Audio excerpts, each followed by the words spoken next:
الحمد لله رب العالمين والعاقبة للمتقين والصلاة والسلام على حبيبه الكريم أما بعد فأعوذ بالله من الشيطان الرجيم بسم الله الرحمن الرحيم إن الصلاة تنهى عن الفحشاء والمنكر صدق الله العظيم وبلغنا رسوله النبي الأمين المكين الكريم ونحن على ذلك لمن الشاهدين والشاكرين والحمد لله رب العالمين۔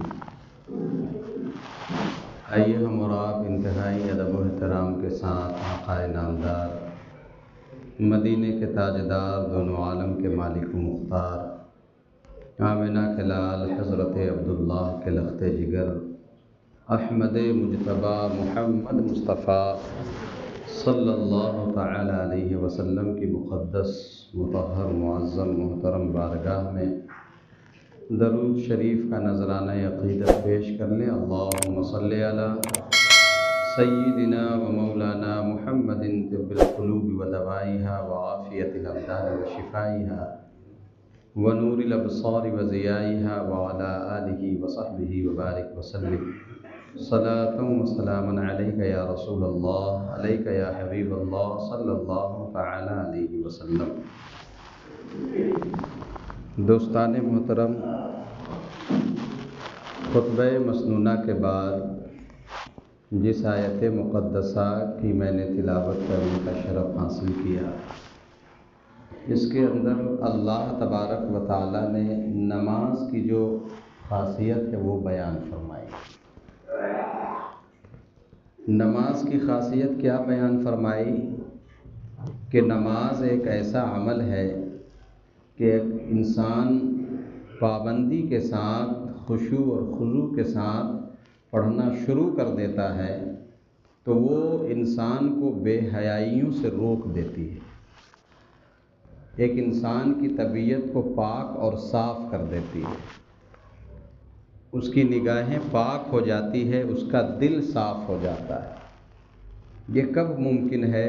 جب ہم نماز کو اس کی صحیح صحت کی ادائیگی کے ساتھ، اس کے وقت مقررہ پر پابندی کے ساتھ جب ادا کریں گے تو یہ چیزیں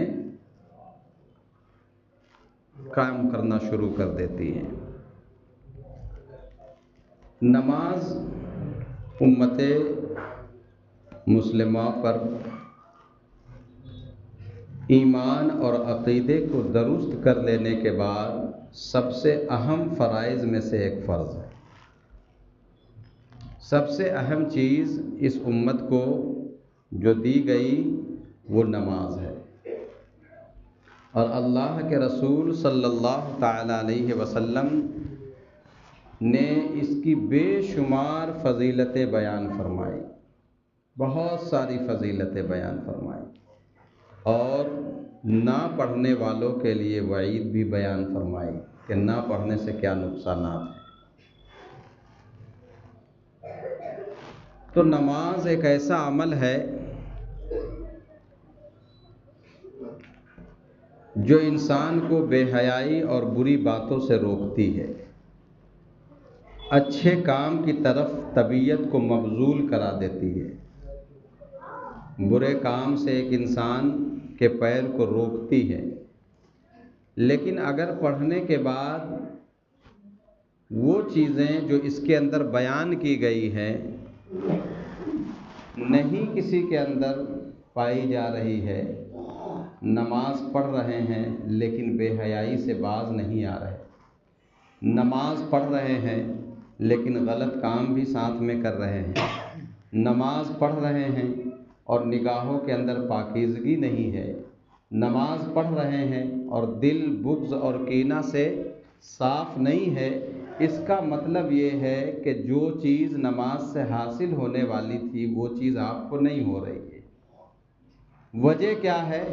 وجہ یہ ہے کہ جس طریقے سے نماز ہمیں اور آپ کو پڑھنے کے لیے شریعت حکم دیتی ہے، ممکن ہے کہ ہم اور آپ اس طریقے سے ادا نہیں کر رہے ہیں۔ جب اس طریقے سے ادا کریں گے تو انشاءاللہ ایسا نہیں ہے اللہ کا خوف اگر ایک انسان کے دل کے اندر بس جائے تو انسان خود بخود اچھا ہو جاتا ہے، اچھا ہو جاتا ہے۔ اس کو اٹھتے بیٹھتے یہ خیال رہتا ہے، وہ ہر وقت یہ سوچتا رہتا ہے۔ بلکہ اللہ کے رسول صلی اللہ تعالی علیہ وسلم نے تو یہاں تک کہ بات ارشاد فرمائی کہ جو انسان موت کو کب یاد کرے گا؟ جب اللہ کا خوف ہوگا۔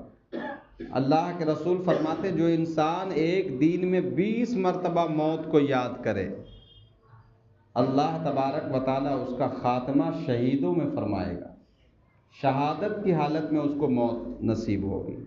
اب بتائیے کتنی بڑی بات ہے، اور یہ کب ممکن ہے؟ جب اللہ کا خوف دل کے اندر پیدا ہو جائے۔ تو اس لیے ایک انسان کو اکثر یہ دعا کرنے کی ضرورت ہے، اور جبکہ میرے آقا صلی اللہ علیہ وسلم دعا کرتے تھے کیا؟ یا مقلب القلوب، اے دلوں کو پھیرنے والے، ثبت قلبی علی دینک، میرے دل کو دین کی طرف مائل فرما دے، دین پر گامزن فرما دے۔ تو یہ دعا پیغمبر اسلام صلی اللہ علیہ وسلم کیوں فرما رہے ہیں؟ کیا حضور دین پر قائم نہیں تھے؟ حضور تک پہنچنا ہی تو دین ہے۔ کیوں دعا کر رہے تھے؟ امت کی تعلیم کے لیے کہ جب میں نبی ہو کر کے دعا کر رہا ہوں تو تم امتی ہو، تم کو کتنا زیادہ دعا کرنے کی ضرورت ہے۔ تو دعا کی جاتی ہے، اور اللہ کے رسول صلی اللہ تعالی علیہ وسلم نے جس طریقے سے کام کو کرنے کا حکم دیا ہے، اگر اس طریقے سے ایک انسان کرنے لگے تو ظاہر سی بات ہے کامیابی ملتی ہے۔ آپ دیکھیں حضرت امیر المومنین کا زمانہ، آپ نے واقعہ سنا ہوگا لیکن مفہوم اب سمجھ میں آپ کو آسانی سے آ جائے۔ آپ نے سنا ہوگا کہ اللہ کے رسول صلی اللہ تعالی علیہ وسلم کے دوسرے خلیفہ حضرت عمر فاروق اعظم، آپ کی جو 10 سال کی دور خلافت رہی ہے، اس میں آپ نے آدھی دنیا پر حکومت کی ہے، آدھی دنیا پر، غالباً 22 لاکھ مربع میل پر حضرت عمر رضی اللہ تعالیٰ عنہ نے حکومت فرمائی۔ اور آپ کے زمانے میں لوگ بھول گئے تھے کہ دودھ میں پانی ملا کر کے بیچا جا سکتا ہے، بھول گئے تھے لوگ۔ حضرت عمر رضی اللہ تعالیٰ عنہ کی نظر ایک شرابی پر پڑی تو اللہ کے رسول صلی اللہ علیہ وسلم کے خلیفہ حضرت عمر نے اس سے پوچھا ہاتھ میں کیا لے کر کے جا رہے ہو؟ تو چونکہ حضرت عمر رضی اللہ تعالیٰ عنہ کا مزاج سخت تھا، اور کتنا سخت تھا دین کے معاملے میں، اللہ کے رسول صلی اللہ علیہ وسلم فرماتے ہیں عمر کے جو دوست ہوں گے وہ بہت کم لوگ ہوں گے۔ فرمایا کیوں کم ہوں گے؟ فرمایا کم اس لیے ہوں گے کیونکہ یہ حق بات بولتا ہے، یہ فوراً فیصلہ کرتا ہے۔ حضرت عمر رضی اللہ تعالیٰ عنہ کی طبیعت ایسی جس کے بارے میں میرے آقا نے فرمایا کہ عمر وہ شخص ہے جس کی پرچھائی کو اگر شیطان دیکھ لے تو اپنا راستہ بدل دے۔ اب سوچئے دینی معاملات میں آپ کتنے سخت رہے ہوں گے۔ تو حضرت عمر رضی اللہ تعالیٰ عنہ نے اس شخص سے پوچھا کیا لے کر کے جا رہے ہو؟ اب حضرت عمر کی سختی سے وہ انسان واقف تھا تو اس نے کہا امیر المومنین میں سرکہ لے کر کے جا رہا ہوں، اور شراب لے کر کے جا رہا تھا، اور دل ہی دل میں اس نے عہد کر لی کہ پروردگار عالم آج عمر کے قہر سے مجھ کو بچا لے، پروردگار عالم آج مجھ کو اس کے سامنے میں رسوا ہونے سے بچا لے، میں سچی توبہ کرتا ہوں، انشاءاللہ آج کے بعد کبھی شراب کی طرف نہیں جاؤں گا۔ حضرت عمر رضی اللہ تعالیٰ عنہ نے کہا اچھا ٹھیک ہے، سرکہ ہے تو مجھ کو دکھلاؤ۔ جب اس نے مٹکے کو سامنے میں کیا تو وہ شراب سرکے میں تبدیل ہو گیا تھا۔ تو کہنا میں یہ چاہ رہا ہوں کہ ایک انسان اگر خلوص نیت کے ساتھ، ہم اور آپ توبہ کرتے ہیں، کیا کرتے ہیں؟ توبہ کرتے ہیں، ہر سال کرتے ہیں، ہر وقت کرتے ہیں، لیکن توبہ وہ نہیں ہے جو ہم اور آپ کر رہے ہوتے ہیں۔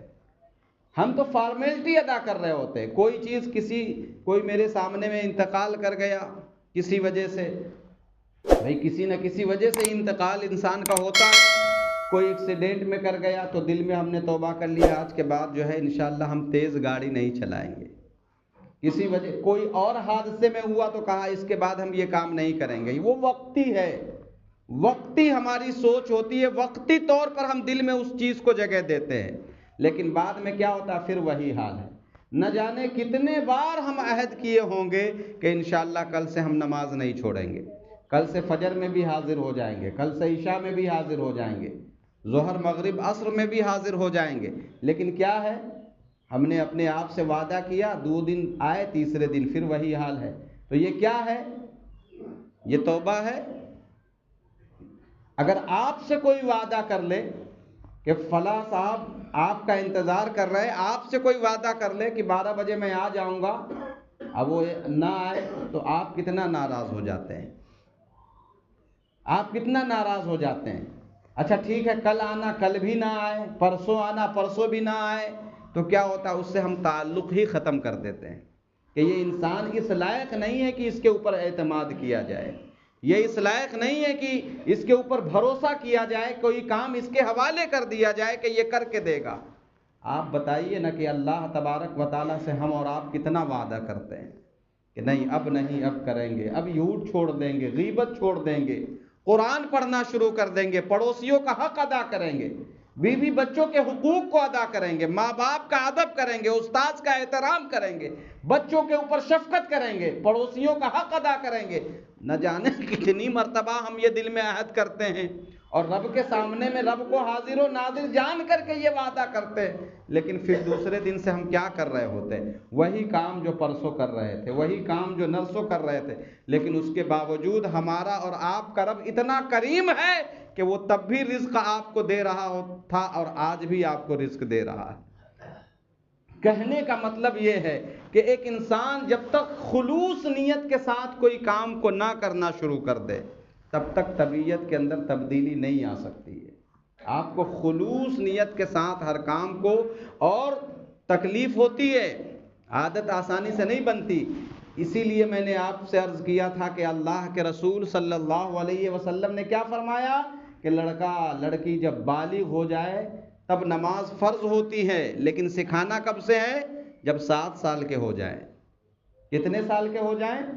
7 سال کے ہو جائے. اور 7 سال کا بچہ کیا کرے گا؟ کچھ نہیں کر سکتا ہے.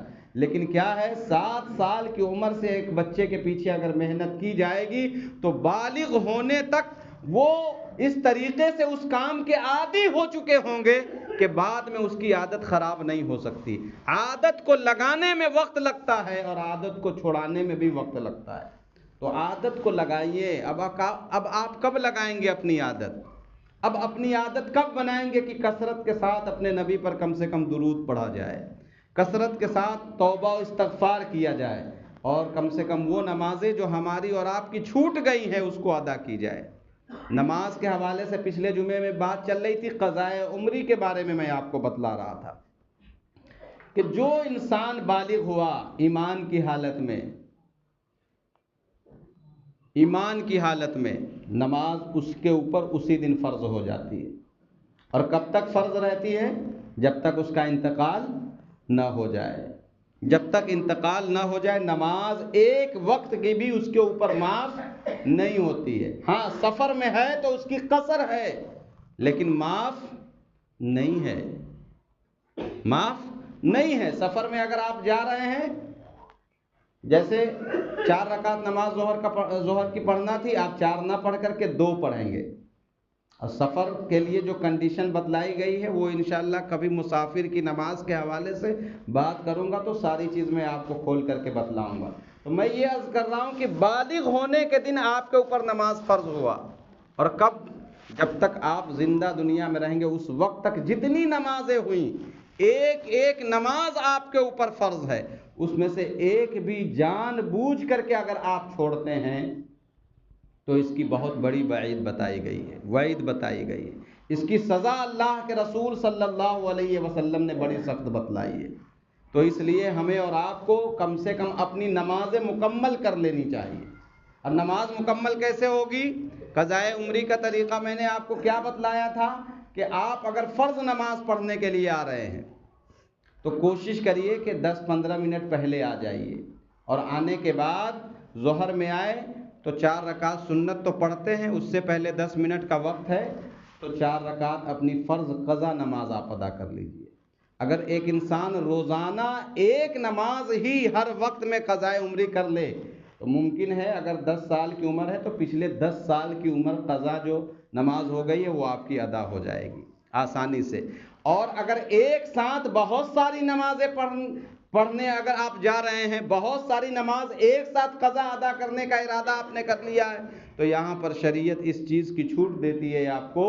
فقہا نے لکھا کہ آپ چاہیں تو جو 3 تسبیح پڑھتے تھے، 3 تسبیح، جیسے مثال کے طور پر 2 کر کے شب بارات آنے والی ہے، اکثر لوگ شب بارات میں کیا کریں گے، کم سے کم 100-200 رکعت نماز پڑھیں گے، اور وہ کون سی نماز ہوگی؟ نفل نماز ہوگی۔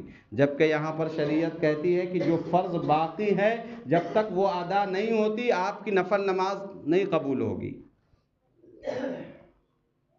تو آپ اس کی جگہ پر جو نفل نماز 100 رکعت پڑھنے کا ارادہ بنائے ہیں، اس کو 2 کر کے فرض کی، فجر کی 50 دن کی نماز پڑھ ڈالیے۔ اب اس میں آسانی یہ بتلائی گئی ہے کہ جیسے آپ ثنا پڑھتے ہیں، ثنا پڑھنے کے بعد کوئی سورت ملاتے ہیں، یہ تو فرض ہے، اس کو تو کرنا ہی کرنا ہے۔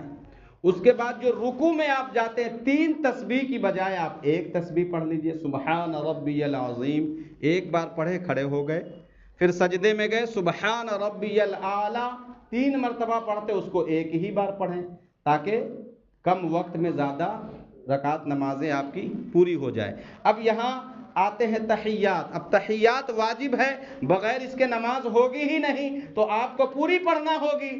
اب درود پوری نہیں پڑھنے، اللہم صلی علی محمد وعلی آل محمد، اتنا کہہ کر کے آپ سلام پھیر لیں۔ کتنا وقت بچ جائے گا؟ اچھا خاصا وقت بچ جائے گا کہ نہیں بچ جائے گا؟ تو یہ کب کے لیے ہے کہ اگر جیسے مان لیا کہ 50 دن کی ہم نماز پڑھنا، جیسے 100 رکعت نفل نماز ہم پڑھنا چاہ رہے ہیں، تو 100 رکعت نفل نماز کی جگہ پر آپ 50 دن جو فجر کی نمازیں آپ کی قضا ہوئی ہے اس کی نیت کر لیجئے، اور وہ 2 کر کے ادا کریے، کیونکہ جب تک فرض ادا نہیں ہوں گے، آج ہم اور آپ اور ہمارے اوپر کیا ہے، ہم سنی بدنام کس چیز میں ہے؟ انہی چیزوں میں ہے کہ فرضوں کو وہ ہلکے میں لیتا ہے، اور نفلی کام کی طرف اس کی طبیعت کو زیادہ مبذول ہوئی گئی ہے۔ فاتحہ بند نہیں ہونی چاہیے، فاتحہ بند نہیں ہونی چاہیے، 11ویں شریف کی ڈیگ رکنی نہیں چاہیے، بھلے نماز چھوٹ جائے۔ اب سامنے والا انسان کیا کہتا ہے، اسی لیے آپ کے اوپر اس کو کہنے کا موقع مل جاتا ہے کہ جو چیز فرض ہے الحمدللہ، اور اس کا انکار ہم اور آپ دونوں کام ہونے چاہیے۔ فرض کو ہلکا نہیں کرنا ہے، لیکن آج یہ حال ہے کہ ہم فرض چیزوں کو ہلکے میں لیتے ہیں اور نفلی چیزوں کو۔ اب دیکھیے جنازے کی نماز کیا ہے، بری نہ لگے آپ کو، فرض کفایہ ہے۔ کیا ہے یہ؟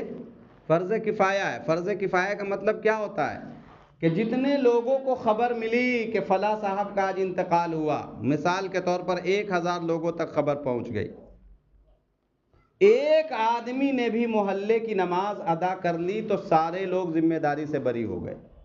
کتنے لوگ بری ہو گئے؟ سارے لوگ۔ اب کوئی پڑھے یا نہ پڑھے کوئی گنہگار نہیں ہوگا، کیونکہ وہ فرض کفایہ تھی۔ لیکن ظہر کی نماز کے لیے جو اذان دی گئی، یہ فرض کفایہ نہیں، یہ فرض ہے۔ کیا ہے؟ یہ فرض ہے۔ اس کو اگر ایک آدمی بھی چھوڑتا ہے تو وہ بھی گنہگار ہے، سب چھوڑتا ہے تو سب کے سب گنہگار ہے۔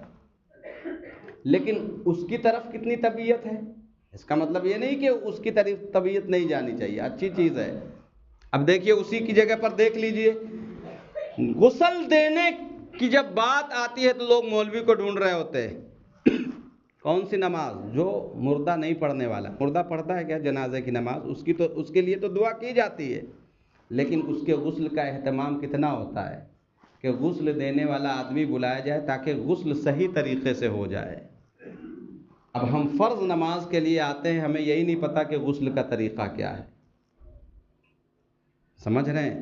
تو یہ افسوسناک پہلو ہے جس پر ہم اور آپ نظر نہیں کرتے ہیں۔ ڈالنے کی ضرورت ہے۔ جو چیزیں زندگی میں ہمارے اور آپ کے اوپر فرض کی گئی ہے اس کو خوب اہمیت دیں، اس کو اس کے وقت پر ادا کرنے کی کوشش کریں۔ تو اس سے کیا ہوگا؟ جب اس کے وقت پر اس کی صحت کی ادائیگی کے ساتھ ادا کرنا شروع کر دیں گے تو کیا ہوگا؟ نماز کیا بے حیائی اور بری باتوں سے روکتی ہے۔ اللہ تبارک و تعالیٰ نے فرمایا وہ چیز ہمارے اندر آ جائے گی۔ دلائل الخیرات ایک کتاب لکھی گئی، حضرت سلیمان جزولی علیہ الرحمہ نے لکھی ہے، اور اس کتاب کو لکھنے کی وجہ یہ بنی، آپ فرماتے ہیں کہ ظہر کی نماز پڑھ چکا تھا، سفر کر رہا تھا، راستے میں عصر کی نماز کا وقت قریب ہونے والا تھا، غالباً یہ تھا کہ وقت ختم ہو جائے، میں پانی ڈھونڈ رہا تھا کہ پانی مل جائے تو میں وضو بنا کر کے عصر کی نماز ادا کر دوں۔ تو بتا رہے تھے پانی نہیں ملا۔ بہت دور چلنے کے بعد ایک کنواں نظر آیا، اور کنویں سے تھوڑی دور پر ایک جھوپڑی بنی ہوئی تھی۔ کنویں کے پاس گئے پانی نکالنے کے لیے تو پانی بہت اندر میں تھا، ڈول ڈھونڈا، رسی ڈھونڈی، رسی نہیں ملی تو گھر پہ گئے تو اندر سے ایک بچی آئی، کہنے لگی جی بتلائیں۔ کہا کہ ڈول چاہیے، رسی چاہیے، پانی نکالنا ہے وضو بنانے کے لیے، وضو بنانے کے لیے۔ فرمایا وضو بنانے کے لیے، لیکن ہمارے یہاں تو ڈول اور رسی ہے نہیں۔ تو فرمایا آپ پانی کیسے نکالتی ہیں؟ فرمایا کہ پانی تو ہم ایسے ہی نکال لیتے ہیں بغیر ڈول اور رسی کے۔ کہا یہ کیسے ممکن ہے؟ کہا آپ کا نام کیا ہے؟ کہا سلیمان۔ کہا سلیمان جزولی، جن کی ولایت کی طوطی بولتی ہے آپ وہ ہیں؟ فرمایا ہاں اسی فقیر کو سلیمان۔ کہا کہ آپ کی طوطی بول رہی ہے اور آپ کنویں سے پانی نہیں نکال پا رہے بغیر ڈول اور رسی کے؟ فرمایا بیٹا بغیر ڈول اور رسی کے پانی کون نکال لے گا؟ فرمایا میں نکالتی ہوں، چلیے میں آپ کو بتلاتی ہوں۔ وہ بچی کنویں کے پاس گئی اور کنویں کے اندر منہ لٹکا کر کے اس میں تھوک دی تو کنویں کا پانی باہر آنے لگا۔ حضرت سلیمان جزولی اب وضو بنانا بھول گئے، اس بچی کو پکڑتے ہیں اور کہتے میری بیٹی یہ بتلاؤ کہ کیا وجہ ہے کہ تم نے کنویں میں تھوک دیا تو پانی باہر آ گیا؟ فرمایا کچھ نہیں، نماز پڑھنے کے بعد اپنے نبی پر درود پڑھتی ہوں، اور یہ درود پڑھنے کی برکت ہے کہ جب بھی کنویں میں تھوکتی ہوں تو یہ پانی باہر آ جاتا ہے۔ تو یہ طبیعت ہماری کب بنے گی؟ ہم بھی تو اپنے اندر کچھ بدلاؤ لائیں، ہمیں بھی تو اپنے نبی آخر الزماں صلی اللہ علیہ وسلم کو منہ دکھلانا ہے۔ کل میدان محشر میں ہمیں بھی تو ہزاروں نہیں اربوں کھربوں لوگوں کی موجودگی میں اپنا حساب دینا ہے۔ آج اگر کوئی مالک میرے سامنے میں حساب لینے لگ جائے تو ہم نہیں دے پاتے۔ ایک ایک آن کا حساب کس کے سامنے میں دینا ہے؟ رب کے سامنے میں دینا ہے۔ اور کتنے لوگ ہوں گے؟ حضرت آدم علیہ السلام سے لے کر کے اس امت میں جو آخری بندہ قیامت سے پہلے پیدا ہوگا سب کے سب وہاں حاضر ہوں گے۔ ہم حساب دے پائیں گے؟ تو میرے عزیز اچھے کام کرنے کی کوشش کریں۔